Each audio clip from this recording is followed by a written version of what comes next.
We're going to get into section 2 today, and I have this funny little dude wearing his retailer hat on there. I need you to put your retailer hat on. I don't want you to think of yourself as a customer anymore. Okay, I think society has trained us to be customers.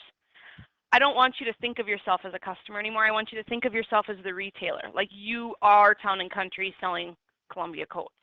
You are Willie's selling cans of corn. Okay, so think of yourself throughout the rest of this chapter as the retailer, the person buying inventory, turning around and selling the inventory. Where are we, the retailer, buying stuff from? Wholesaler. Who are we selling to? The customer. So put your retailer hat on. Okay. Today we're going to talk a lot about just purchasing it. So we, the retailer, are purchasing, we already said, from the wholesaler. Tomorrow we're going to talk about we, the retailer, selling to the customer.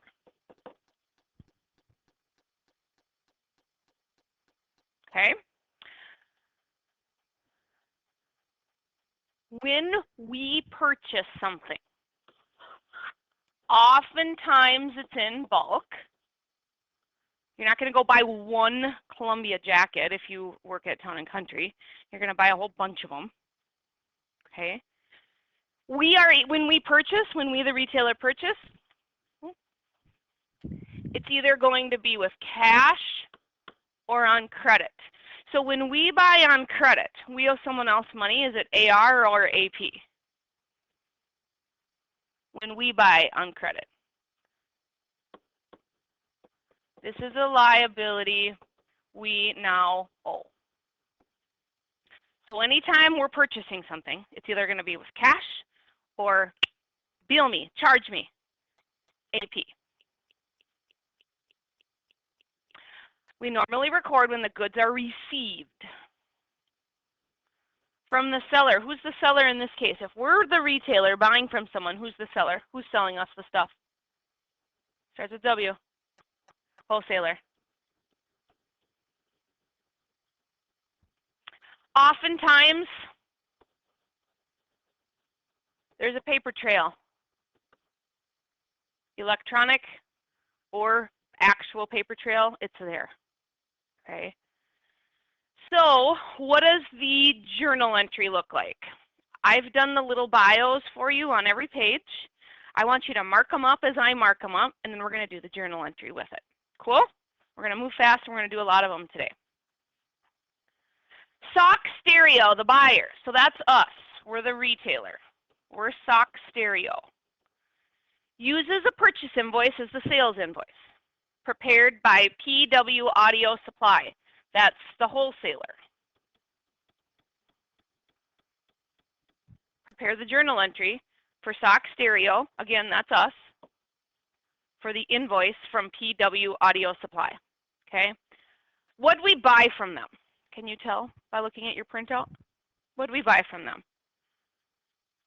A printed circuit board and a production model circuit. How much did we spend? $3,800. From the looks of things, did we pay cash for that? No. We gained inventory, but we also gained what we owe to the wholesaler.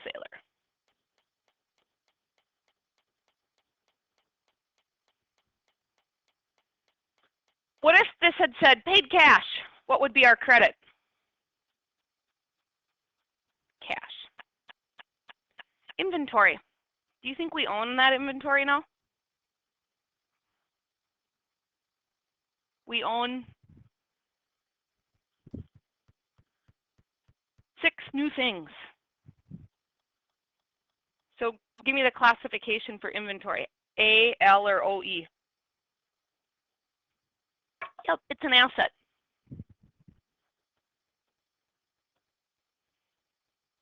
That's as simple as it is. When we purchase something, in this case inventory, that we're going to turn around and sell. Inventory goes up, that asset goes up because now we have that new thing, or in this case 6 new things that we own. And how do we pay for it? It's either AP or cash. Pretty simple. Do you think we're going to turn around and sell it for more than $3,800? We better if we're good business folks. But that's tomorrow. Don't worry about that today. Well, I'm going to go back here. Let's say we're in Morris, Minnesota. It doesn't, well, no, wait. It looks like we're in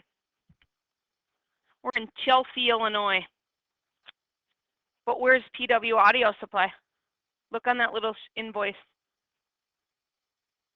Harding, Michigan. What's at the top on their little letterhead? So, do you think we took a day trip to Harding, Michigan to buy our stuff? No. How do you think it got to us? It was shipped somehow, some way. The question is, who pays for shipping? Did the wholesaler pay for shipping? Or did the retailer, the buyer, pay for the shipping? It's free for someone, and I'm going to introduce to you a new term, FOB shipping point or FOB destination.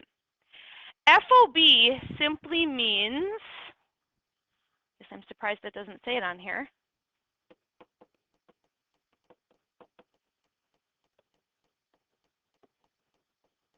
FOB stands for free on board. And whatever follows FOB that's who it's free for. So if it's FOB shipping point, it's free for the seller, and the buyer pays shipping.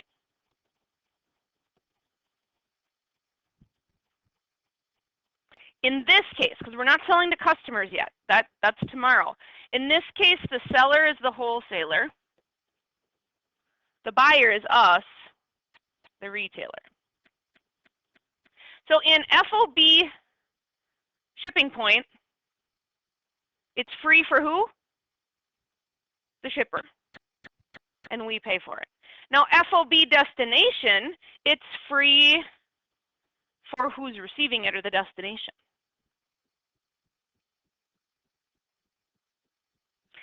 Here's the big hot item. Who owns it when? You know, this carrier, this little van driver, or the airplane, or the FedEx truck, when it's FOB shipping point, this guy hands off the ownership. As soon as it gets onto that van, the retailer actually owns it. So if something happens to the van, you're out. When I was watching the news this morning, it was a Minnesota postal worker. Their postal car started on fire. Did anyone see that news story this morning? And that little postal worker was busy taking out all of those packages in the fire of their mail car because they were concerned because they know it's holiday time and there's people buying gifts. And so they had some smoke inhalation. But the people who bought all the stuff that was sitting on that mail car owned it. And that mail person was working really hard to make sure that their goods weren't damaged. Down here, the seller is going to own it until this guy gets his free shipping, so to speak. So another word for FOB destination is free shipping. Is that a hot thing right now online? They're offering free shipping all over the place. Every day it seems like a different company is like, free shipping today only, ends at midnight. Okay, so FOB destination means whoever you bought it from is going to foot the bill until it arrives at your door. The best way to remember this is just free for who? Free for who? It will always follow it. I'm going to give you a couple examples. I forget if they're on my notes. I think they might be. Okay. Flowers, sending people flowers, very a common thing. Okay. So if I want to send Rink flowers at school, and I want her to be surprised. I don't want to give them to her. I want those Sweet Lilies people. Okay, so if I call up Sweet Lilies and say, hey, I want to send Rink some flowers up at the school. Yes, I'm the buyer, but they're going to Rink. You get the idea there. Okay, the Sweet Lilies have a little van they drive around in. Yep, they do. Here's my van. It's quite a van. Who's going to pay for those flowers to be delivered? Sweet Lilies or me? Typically me. Okay, I'll give you another example of when flower delivery is free. So Sweet Lilies is going to say, all right, here goes the flowers. We're going to give up owning them. Okay, it's FOB seller or shipper in this case. It's free for the shipper because not only am I getting those flowers as soon as they get in that van, I'm also paying to have them delivered to Rink because it's FOB shipper or FOB. It's free on board for Sweet Lilies. Okay, back to Sweet Lilies again. Any idea where they'll deliver for free in town?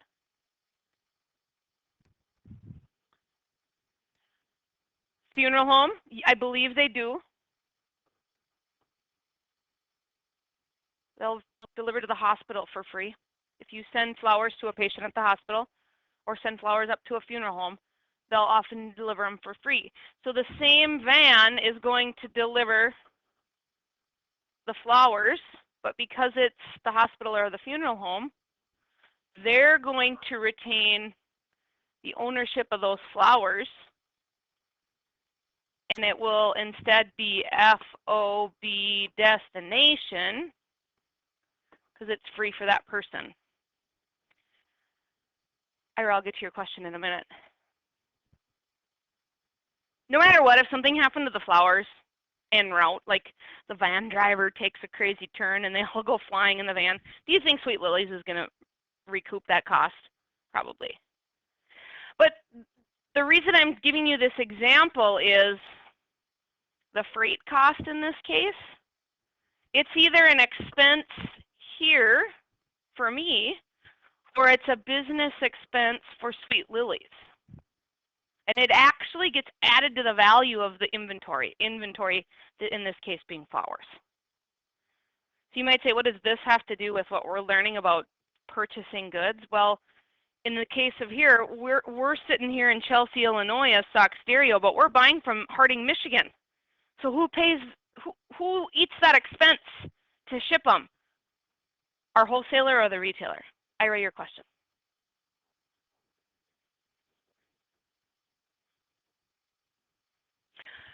No, we're going to get to that one in a minute. Okay, so hot time right now to buy stuff online. Okay, actually this Cyber Monday hit our all-time record. I forget the dollar amount, but it was the biggest Cyber Monday that our country has ever experienced for retailers.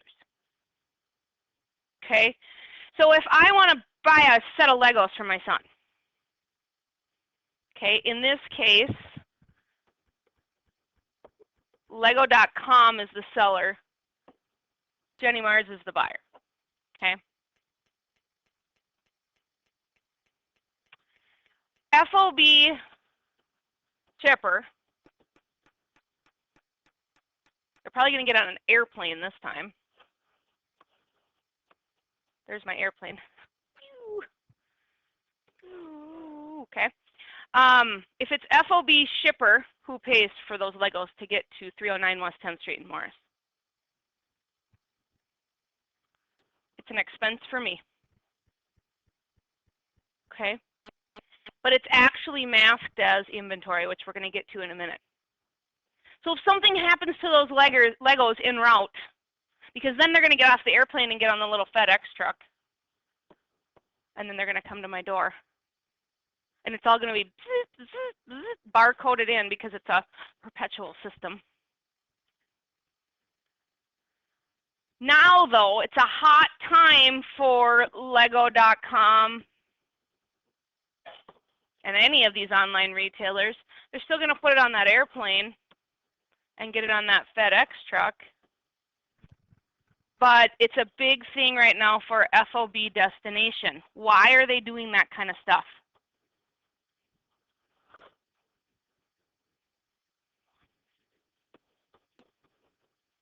Yes, and yes, and yes, and yes. They're gonna, and you know what? I'll probably get another thing on Lego.com because I'm like, ooh, free shipping. Yes, it's a marketing gimmick, but it works. They can eat that expense because they know their sales are just gonna skyrocket. Okay, so just remember, FOB shipping and FOB destination is who's it free for, and then the other party eats it as a expense. Does that answer your question?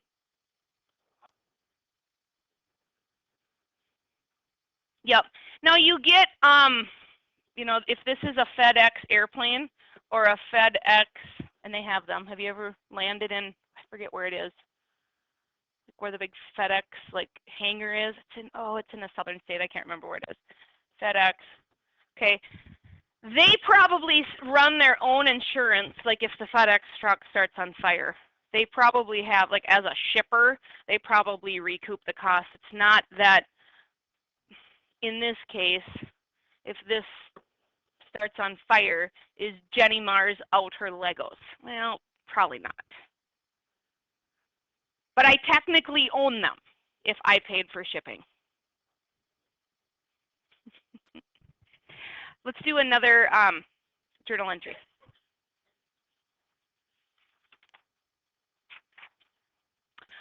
Assume upon delivery on May 6th, Suck Stereo paid for freight. Okay, so remember, Sock Stereo is the retailer in this case, us. All of a sudden, there's a middleman here. So if we paid for shipping, it was FOB who?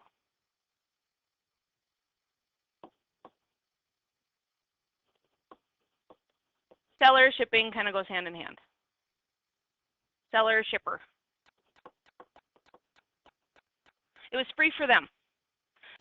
So this $3,800, $3,800 worth of stuff, I know I'm going to actually pay $150 to get it to me.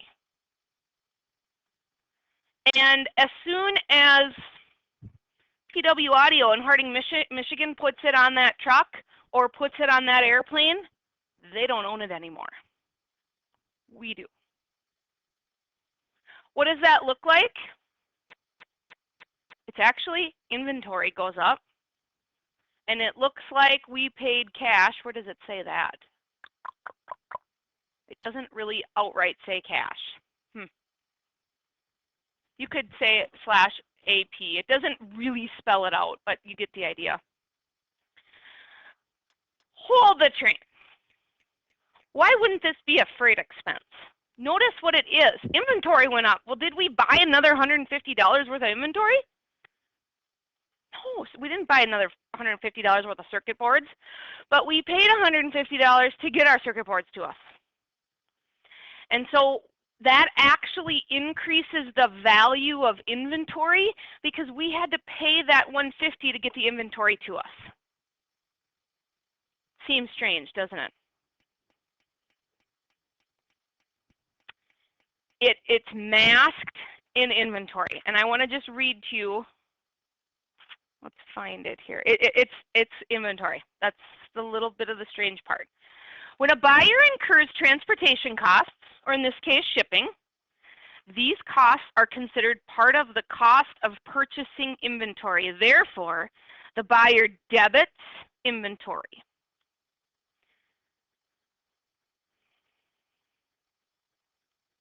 So when we buy it and we pay the shipping, it's FOB shipper. It's actually masked as inventory, but because you have to think of it as it's the cost of getting the inventory to us. So is our inventory actually valued at $3,800 anymore? No, it's actually $3,950. Even though we only have $3,800 worth of stuff, that value gets added to the overall cost of getting the inventory to us.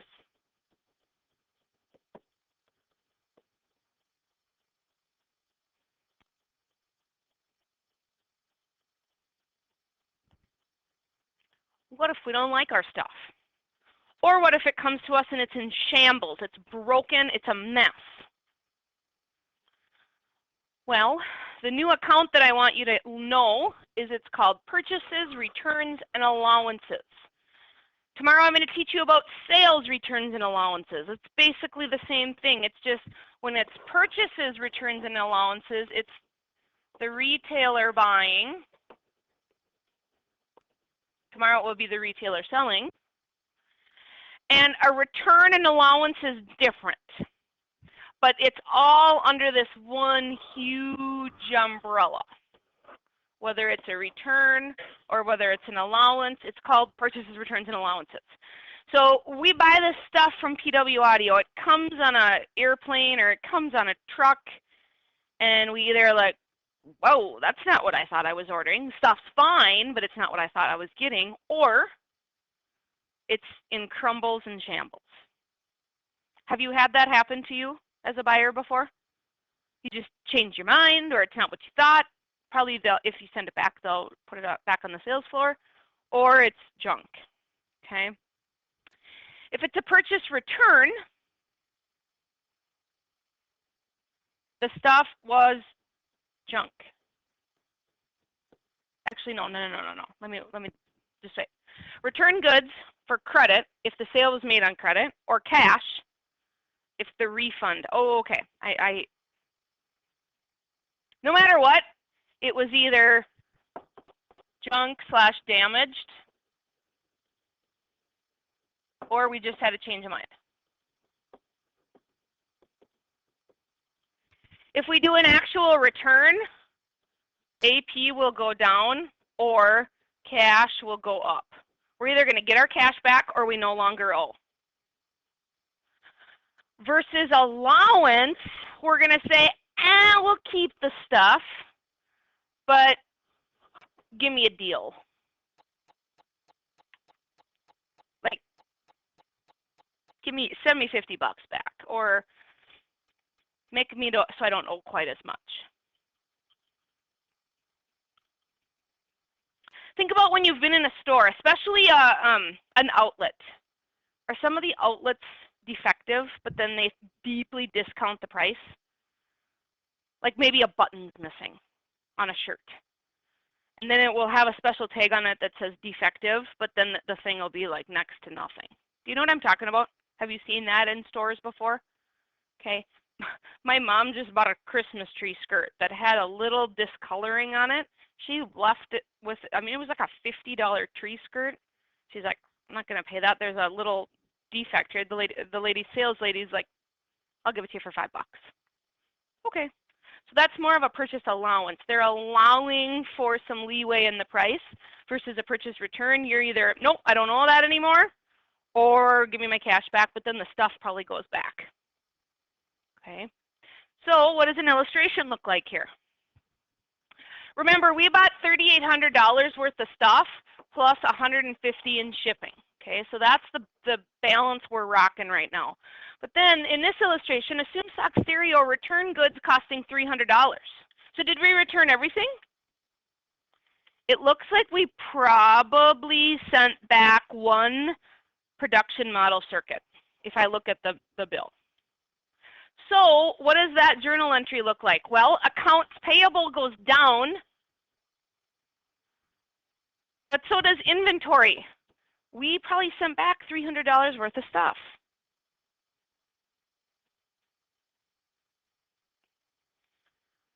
Notice there's nothing to do with shipping here, which someone would have to pay to get it back, but in this journal entry, they don't have you talk about any of that.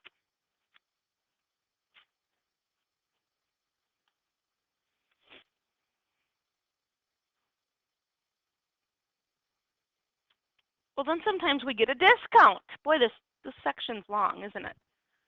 Sometimes we get a discount,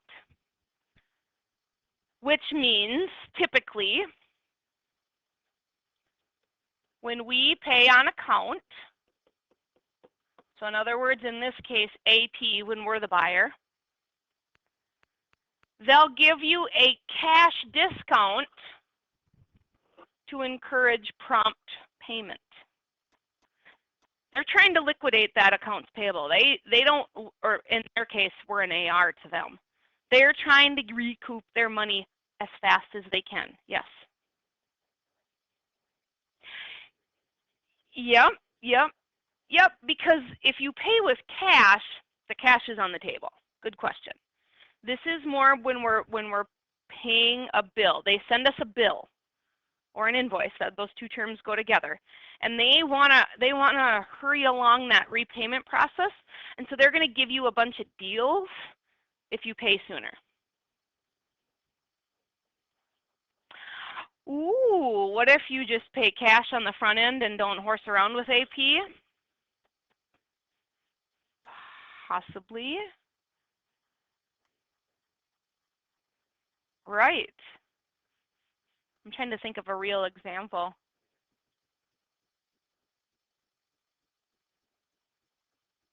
Right. That's a good question. Do you get a deal if you just pay your cash up front and don't even horse around with AP? I would assume some do. Now here are some different term examples.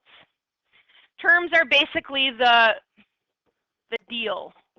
You make some sort of deal on a, like here are three options. If on an account payable, they say 210 and 30.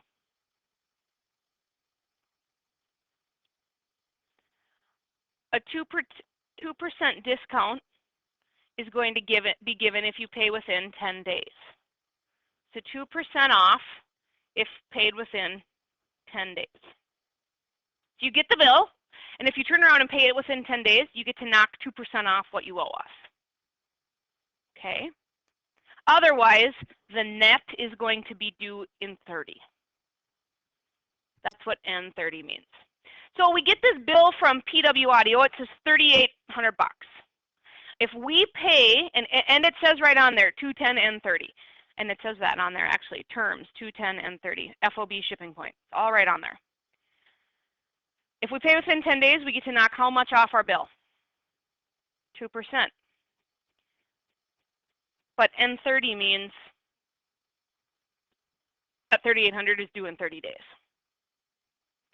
If it says 110 EOM, they're going to give you a 1% discount if paid within the first 10 days of the next month. So if they send the bill in April, if you pay it within the first 10 days of May, you're going to get a 1% discount. And this is the most common format. Sometimes you'll see 310 and 30, or you'll see 520 and 30. This is the most common option. Let me get into this one and then I'll answer your question, Ira. N10 EOM, the net amount is due within the first 10 days of the next month. Is that a discount at all? No, that's really no discount. That's no deal. They're just saying pay up within the next 10 days of the next month. Back to you, Ira. What's your question?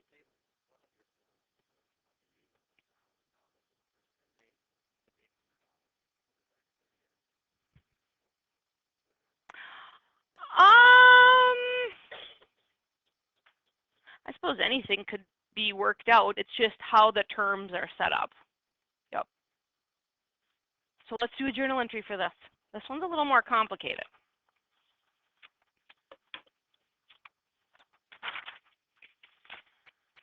Okay, assume stock stereo pays their balance due of $3,500. Whoa! Why is it not $3,800 anymore? So remember, we bought $3,800 worth of stuff. Never mind that $150 shipping. But why is our bill actually $3,500? We returned. Remember, that's called purchases, returns, and allowances. We returned something. We don't know why, but we returned it, so we don't know as much. We paid on May 14th, the last day of the discount period. Prepared the journal entry to record the payment. Well, if we're paying, what's cash going to be, a debit or credit? Is cash going up or down? Okay, it's going down.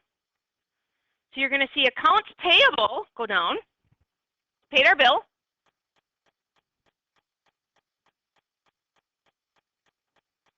But we don't really owe $3,500 because we paid within the discount period. What was the discount, or what was the terms? Look on that, well, go back a couple pages to where we actually had the bill. What were the terms? 2, 10, and 30. And according to this, we're paying within that 10-day period. So what kind of discount are we going to get on $3,500? We're going to get a 2% discount. We'll talk about why it's an inventory credit in a minute. So the discount, we owed $3,500 times that discount, because it's 2, 10, and 30 equals $70. Look what goes down in value now. There's a lot of smoke and mirrors when it comes to inventory, isn't it? So inventory went up when we had to pay shipping. Inventory's going down when we get a discount. The frustrating part about this, it's not like you're touching that. Like I think of, okay, Willie's food. Well, if Willie's pays for shipping, it's like we've got more food there, but we really don't. It's just that the value of inventory goes up. Well, if we're getting a discount on the food at Willie's, the value of it's going down. It's not like we're getting rid of food. It's just that the value of that can of corn is changing. And then, of course, we pay the discounted price.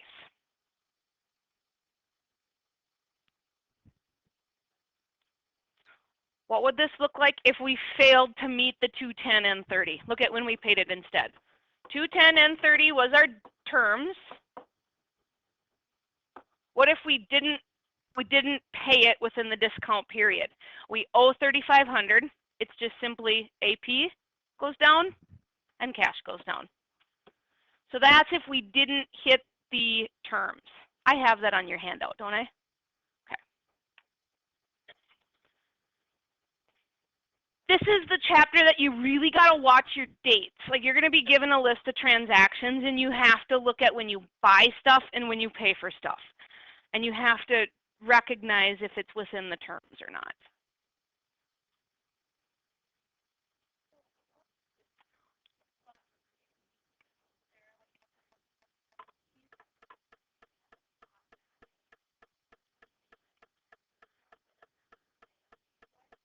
Oh, they must. They must have some paperwork in place. Must not. I'm surprised. So what constitutes that really good discount? They must be a really good customer. Okay, cool. So this makes sense. You do this at work. So have you seen things like 2, 10, and 30 before?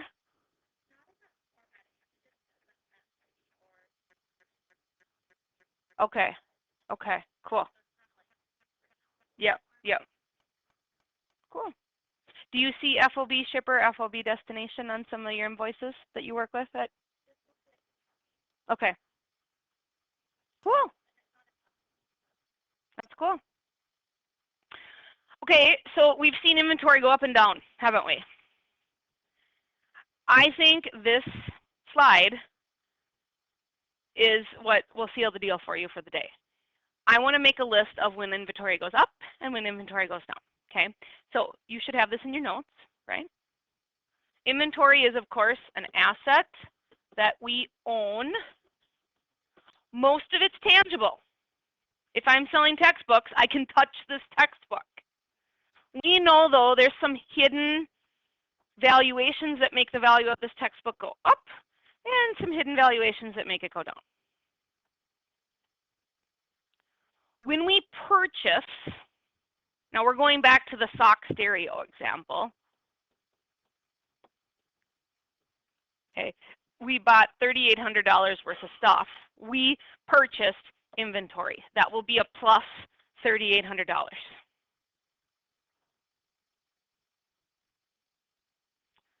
We also had FOB shipper. That wasn't us. We're the buyer. So when we pay for shipping, it's not a freight expense or an inventory expense. It's masked as inventory because the value of that equipment went up because we had to pay to get it here. What are some things that make it go down? If we return anything, if we return inventory, we don't physically have it anymore. What else made it go down? We got a discount based on the 210 and 30 deal that they posed to us. If we had paid cash originally, would we even be given that discount option? But Ira posed a good question. They should give you a deal if you pay cash up front, and maybe some people do.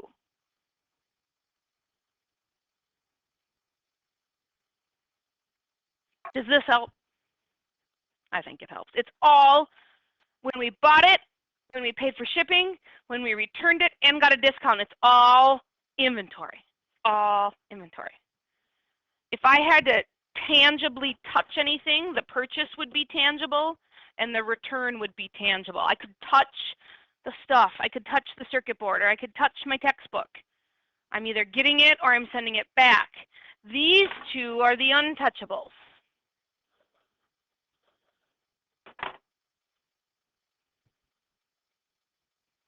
Tomorrow, we're still going to have our retailer hat on,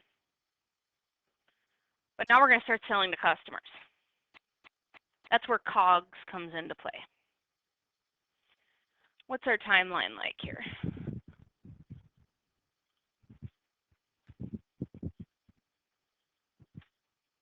Let's start some transactions. We've got time. If we have to stop, so be it. I would like to do exercise 5.2. You will see it in your workbook.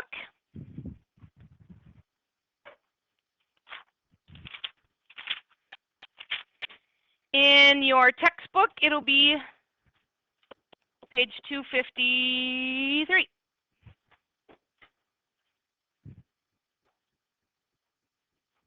You perhaps could do these by yourself, but I'll walk you through it. Remember, we've got our retailer hat on. We're not shopping. Well, we're kind of shopping, but we're shopping with our retailer hat on. To fill our store with stuff, we're purchasing inventory, or merchandise, which could be masked as inventory. We know there's things that make it go up. We know there's things that make it go down.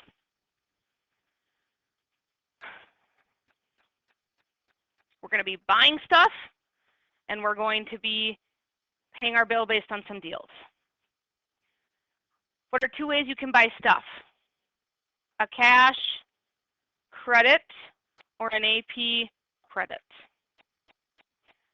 I'm on page 253. On April 5th, remember you got to pay attention to dates. On April 5th, we purchased merchandise. When we purchase merchandise, what's that called? Starts with I. Inventory. What's tricky is you don't ever see the word inventory in a transaction. It's always purchase merchandise. Well, we're going to turn around and sell that, so it's inventory. From Bossum Company for $23,000, terms 210 and 30 FOB shipping point. Who's paying shipping? We are. That's masked as what? Inventory. So what did we get out of this deal? When we purchased merchandise, what went up? Inventory. When there's terms, did we pay cash? We did not. AP went up. And if you even want to write 2, 10, and 30 next to that and really highlight that April 5th, when do we need to pay this bill by to get a 2% discount? April 15th.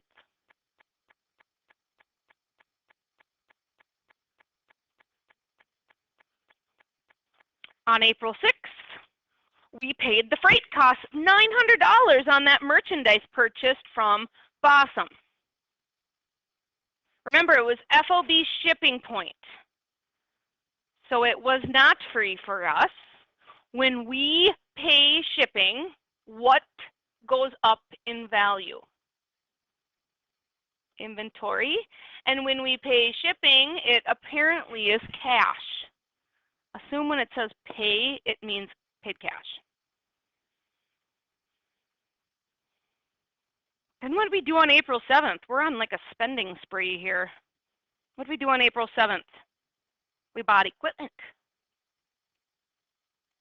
on account for $26,000. What did we gain? Equipment. How did we pay? AP.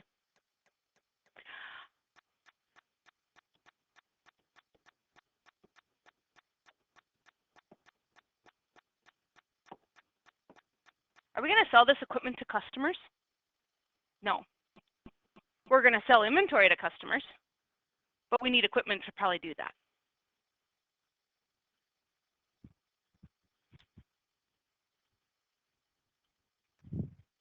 What's going on April 8th? Oh man, returned damaged merchandise to Botham and was granted a $3,000 credit for the merchandise. So Botham sent us $23,000 worth of stuff, and we said $3,000 of it was junk, broken, discolored, whatever. Do we owe Botham as much money anymore? AP is going to go down.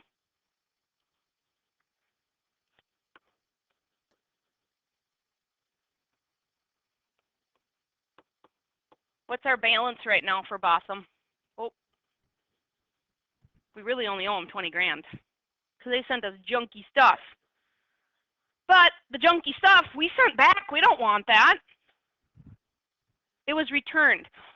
What if they would have allowed a little deal? If we're like, come on, Botham, you sent us this stuff, we'll keep it, but can you give us a deal? Then that would have not been a return, it would have been, starts with A, an allowance.